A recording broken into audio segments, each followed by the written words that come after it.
Souvent, on dit: «Non, mais en quatrième, non, mais attendez, il a le temps de choisir ce qu'il veut faire plus tard». Puis en troisième, pof, c'est coup près. «Bon, alors tu veux aller où? Qu'est-ce que tu veux faire? Non, non, mais ça décidera pas de ta vie». «Oui, mais si, ça décidera de ta vie».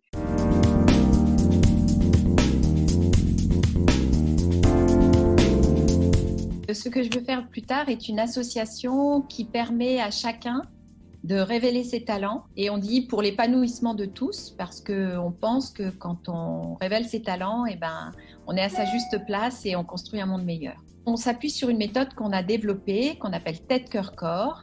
La tête, on s'appuie sur un modèle de compréhension de l'être humain et basé sur les neurosciences. Le corps, parce qu'on fait beaucoup d'activités d'expression pour renforcer la confiance en soi, parce que les activités, elles permettent de voir les motivations. Et le cœur, tout ça dans une ambiance bienveillante. Notre objectif, c'est aussi que les jeunes aient une orientation choisie, alors que la plupart du temps, ils ont une orientation subie. C'est pour ça qu'on organise des ateliers dans les établissements scolaires pour accompagner les enseignants et accompagner les jeunes à mieux se connaître, pour bien s'orienter.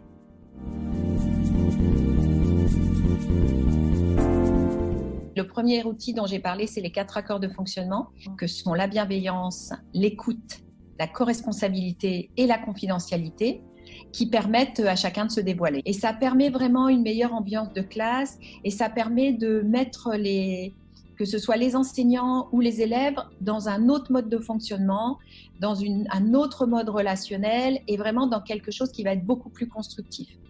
Des jeux d'énergie qui vont permettre aux jeunes de dépenser de l'énergie ou pour ceux qui ont besoin de bouger.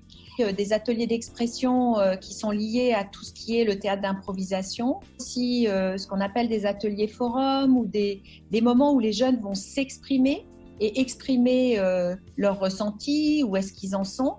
Et quand les enseignants comprennent à quel point les motivations sont importantes et que ces leviers, ces éléments de motivation vont permettre aux élèves d'aller mieux, de retrouver de l'énergie, voire de la motivation à travailler, ils savent après les utiliser à bon escient.